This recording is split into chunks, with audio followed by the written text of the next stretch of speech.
American সরকার যখন কোনো যুদ্ধে জড়িয়ে পড়ে, তারা এবং গোটা মিডিয়া যেভাবে যুদ্ধের ব্যাখ্যাটা দেয়, যেন এটা আমেরিকার জন্য খুবই গুরুত্বপূর্ণ, যে কারণে মার্কিন জনগণ সাধারণত প্রেসিডেন্টকে শক্তিশালী করার জন্য তাকে তার হাত যাতে দুর্বল না হয় সেই জন্য তাকে সমর্থন দিয়ে থাকেন।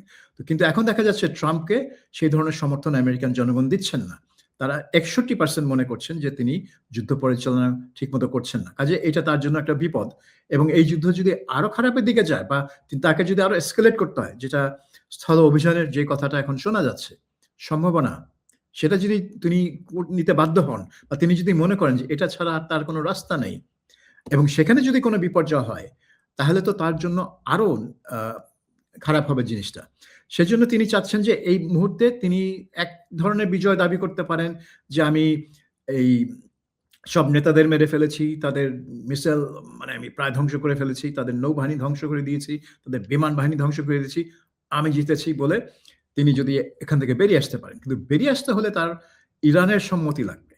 ইরান হয়ে গেছে যে না, আমি এই দাবি আমার না পূরণ হলে আমি এই যুদ্ধ চালিয়ে যাব।